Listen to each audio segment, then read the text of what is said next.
Assalamualaikum warahmatullahi wabarakatuh. Saya Ivan Warozi. Saya akan mengawali kelompok 6 untuk presentasi tentang sistem sensori pendengaran. Tim presentasi saya adalah Naila Zainab Asyafani, Nadifa Delonix Andiliana, dan Nia Nurhaliza, dengan saya sendiri Ivan Farozi. Sensori pendengaran. Sistem pendengaran adalah sistem yang dipergunakan kepada mendengar. Hal ini dimainkan terutama oleh sistem pendengaran yang terdiri dari telinga, syaraf-syaraf, dan otak. Anatomi telinga. Telinga luar. Bagian-bagian yang terpenting dari telinga luar adalah auricula, canalis auditorius externa. Telinga tengah. Bagian-bagian yang terpenting telinga tengah adalah membran timpani. Membran timpani adalah jaringan ikat yang menutup ujung dalam canalis auditorius externa, memisahkan telinga luar dan telinga tengah. Cavum timpani. Cavum timpani adalah ruang dalam os temporalis yang berisi udara, terpisah dari canalis auditorius externa oleh membran timpani dan terpisah dari telinga dalam oleh dinding tulang dengan jendela bundar. Tuba auditorius. Tuba auditorius mengarah ke bawah dan ke dalam dari cavum timpani ke nasofaring. Tulang-tulang telinga. Tulang-tulang telinga adalah malleus, incus, dan stapes yang membentuk rantai dan membran timpani ke jendela oval pada telinga dalam. Telinga dalam. Telinga tengah.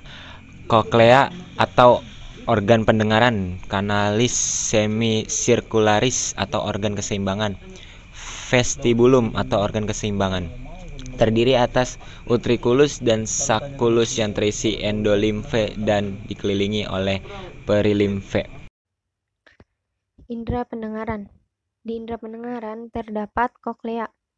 Koklea ini terletak di telinga bagian tengah dan berbentuk seperti rumah siput. Di dalamnya dipenuhi dengan cairan. Koklea ini terdiri dari skala vertibuli dan skala timpani yang berisi perilimfe, serta skala media yang berisi endolimfe. Tiga skala tersebut dipisahkan oleh dua membran, membran Reisner dan membran basilaris. Kemudian ada organ spiral corti. Ia terletak di atas membran basilaris pada koklea. Organ spiral corti ini terdiri atas sel penunjang dan sel rambut. Kemudian ada reseptor pendengaran. Biasa kita sebut dengan bunyi.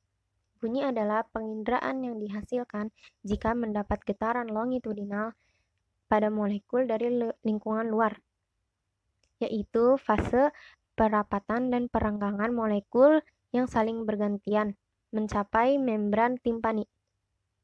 Di dalam bunyi terdapat intensitas bunyi. Intensitas bunyi biasanya disebut dengan satuan desibel.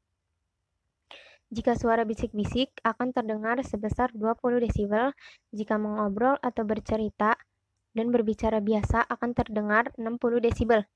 Sedangkan suara keras akan terdengar kurang lebih 140 desibel. Pada 140 desibel ini, kita akan merasakan nyeri pada bagian dalam telinga. Rentang suara yang biasa didengar oleh manusia adalah kurang lebih 20-20.000 Hz.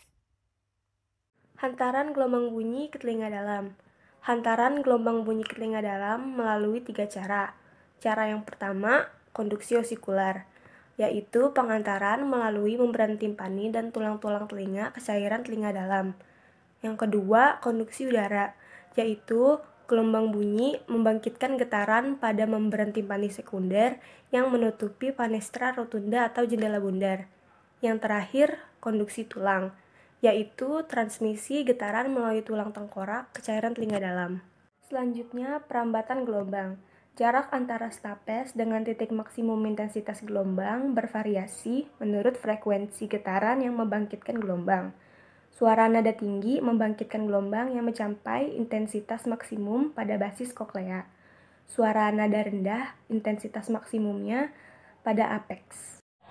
Mekanisme penerimaan bunyi di otak.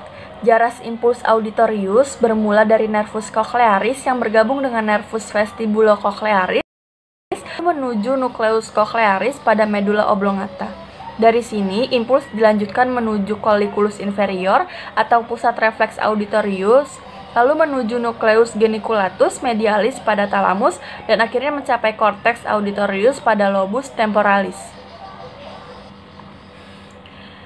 Gangguan pada pendengaran. Tuli. Secara klinis, tuli dibedakan menjadi tuli konduktif atau tuli THT dan tuli perseptif atau tuli saraf. Tuli konduktif disebabkan oleh gangguan transmisi bunyi pada telinga luar atau tengah.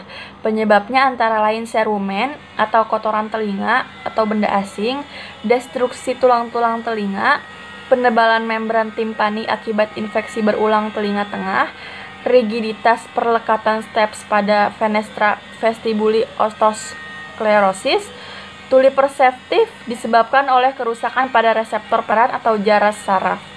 Disebabkan antara lain oleh degenerasi toksik sel-sel rambut oleh streptomisin dan gentamisin terkumpul pada endolimfe, tumor otak, gangguan vaskular pada medula.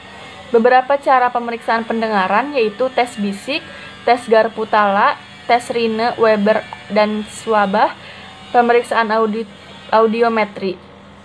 Penyebab tuli antara lain kongenital atau herediter, otosklerosis, infeksi, trauma mekanis, iatrogenik atau efektosis obat, dan bunyi keras. Alat bantu dengar hearing aid adalah alat elektroakustik yang dirancang untuk memperkeras dan memodulasi suara bagi pemakainya.